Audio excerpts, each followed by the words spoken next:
Hi everyone, Kiki Halbert here again today, and today I'm going back to my roots with a mixed media art journal style layout. I'm going to show you how I incorporate washi, texture paste, glass bead gel, and all kinds of other mixed media goodies for this layout. Thanks for joining me today. I hope you enjoy this video. If you do, please consider giving me a thumbs up and subscribe to my channel to see future projects.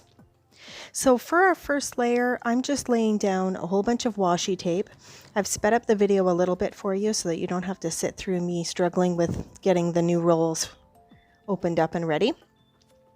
So for the washi tape, I'm looking at using all kinds of little bits, torn, ripped.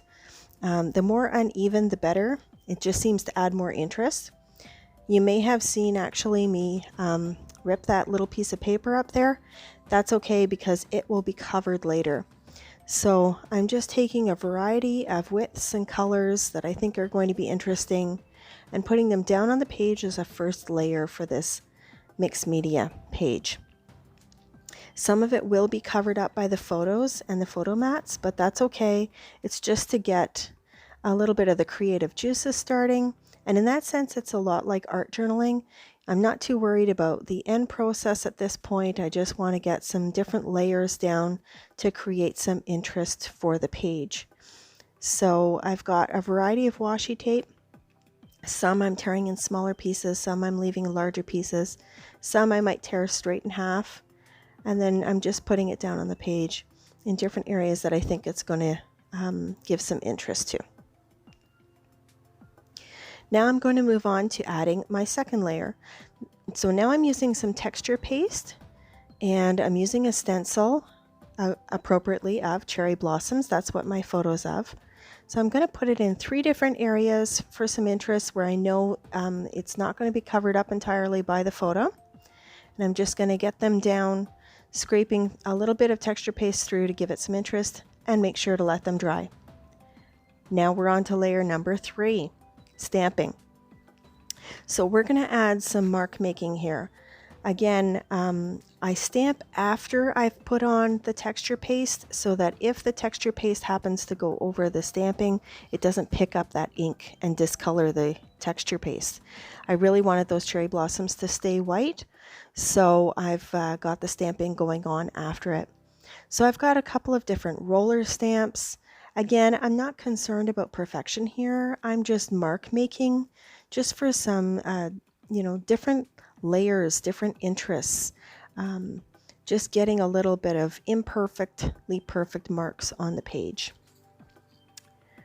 Perfectly imperfect. You're going to hear me say that a lot because that's a lot of what art journaling is about.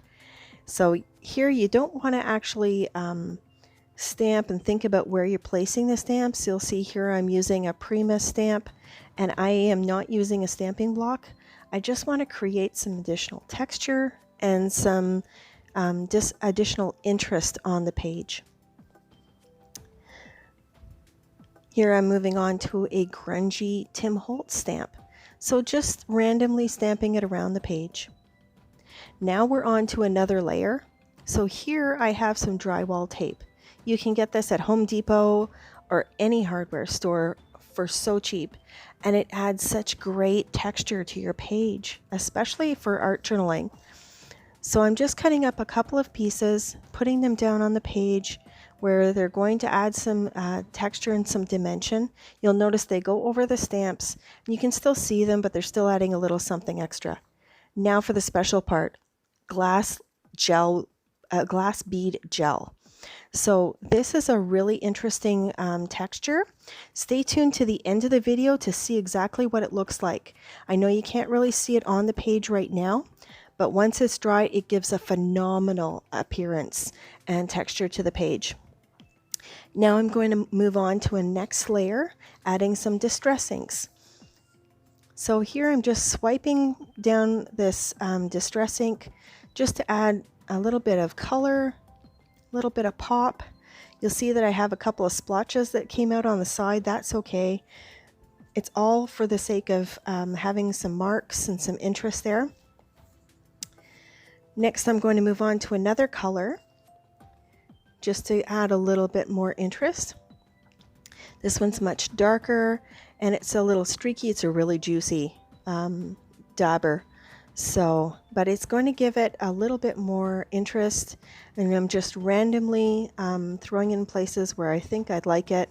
I've actually put it over some of the glass bead gel, so that will give it a different effect as well. Here I'm moving on to yet another layer, so I'm using some I've forgotten the name now. Some Shiny Swap Shine sprays. There we go. I've got it out finally. And here I'll use 3 different colors. I'm using amethyst and blush and primrose today. This is just to give some splats to the page, just some randomness. Again, just different pieces of interest that are going to contribute to the overall effect of the background. And you want to make sure to let those dry as well. Just so that when you put things down, they don't smear. This is the primrose. What I like about using these sprays, they're amazing. They dry off with this beautiful shimmer. Now I've pulled out some pixie powder, and this is in the color Fireworks, I think it's called, or Fireburst. It's black with some little flecks of color. So the neat thing about this is that you use a little bit of water. So you just spritz a little bit of water in different areas and then very lightly tap the container to let out some of the watercolor pigment, and then it will start spraying. And if you want to actually spread it a little bit further, you just add a little bit more water, a tiny bit of mist, and that will add, again, some more interest to the page. Make sure all of that is dry before you move on. I love how these, how that pixie powder just kind of gives it such a different feel. It's so artsy now. Now I'm putting down a rubber sticker stencil. I thought I wanted to just use it as is right now, but I think I'm actually going to cut it. I don't want the hard edges. Everything on the page is so random and kind of torn and worn out and ripped up. So I want to kind of cut off those neat edges and make this really perfectly imperfect again, and then lay it down on the page. Next up, we're going to work on some of the papers. So I have a variety. I'm going to add, you'll see that I'm really going for a sort of a vertical theme here. So I'm using paper strips from Prima and I believe Basic Gray. And I'm just distressing these paper strips. And then I also have some papers, again, from Basic Gray and Prima. And I'm just going to tear the edges and make these really sort of worn and edgy looking. That's what I find really brings out sort of the art journal feel to this page, is the fact that these are so sort of distressed papers. So go ahead and crumple that paper. Nothing wrong with doing that at all. And I'm going to tuck this doily back here.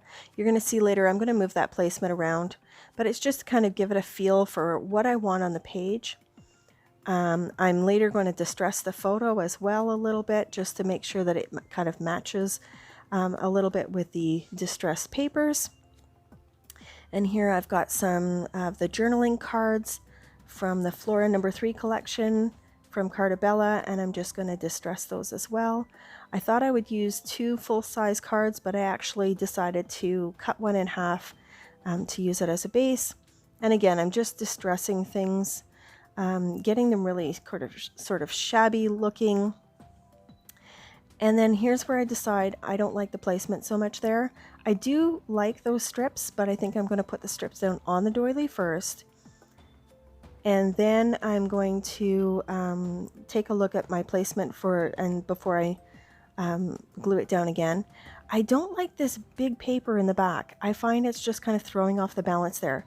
So I'm going to tear it in 2, and I'm going to layer these papers kind of waterfall style, just to give it some real dimension and make it just that much more grungy and sort of not predictable. So I really like that placement. I think I'm going to tuck the cards where I had, and then I'm going to glue everything down. Now I've got, again, another layer. So we're going to move on to the embellishments now. So I have a variety of little sequins that you get at the dollar store, and I'm just randomly gluing them around the page. I've got 3 different colors. I've got a mint, a peach, and then a white star. And now I'm going to move on to some other embellishments that I had in my stash. I've got some Prima Flowers. I have some dies that I made from a die cutter. I have some cherry blossom dies that I cut from a memory box die cut as well. So I'm just going to glue those around the page randomly, and then just continue to build on all these layers and just kind of build on the placements. It's not so much about them being perfect or being in the exact place I want them to be. It's more of just adding, again, different textures, different interest. So, you know, use what you have in your stash. Those little sequins I've had for years in my stash, and I honestly never thought I would use them, but they were the perfect embellishment for this. So again, I'm going to add things like wood veneer flowers and hearts, and I have a little wood veneer bird as well.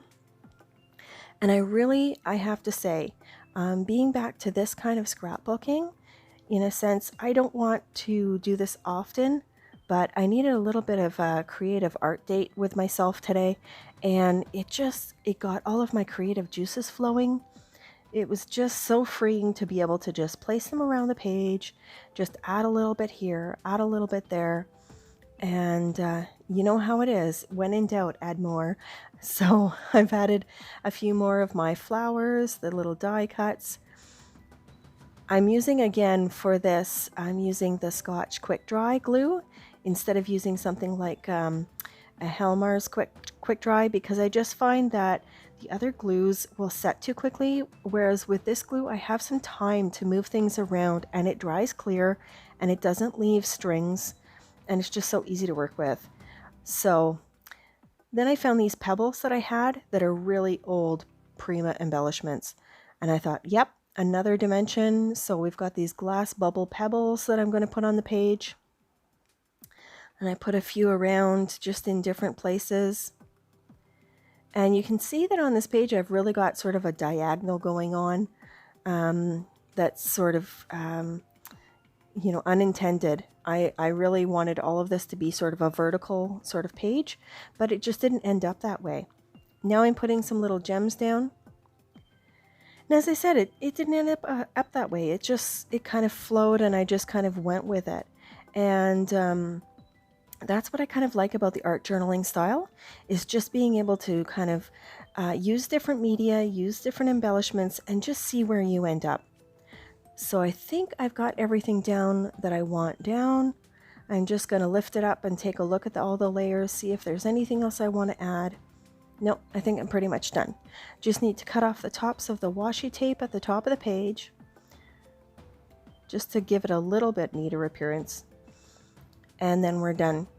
So have you been waiting to see what those glass bead gels end up looking like? Wait till you see the close-ups. I'll show you what that all looks like. It really gives an amazing texture, and it's a little unexpected sparkle that you see there. So I hope you enjoyed this video, and here come the close-ups.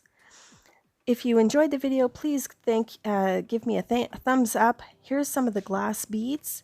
So you'll see I inked on top of them, and they absorbed the color, but they give just such an unexpected kind of sparkle. And then these glass beads down at the bottom, I did not put any ink on top of those. They kind of sat on top of inks, so they picked them up. So thanks again for watching. I hope you'll give me a thumbs up and subscribe to the channel, and that we'll see you again here real soon.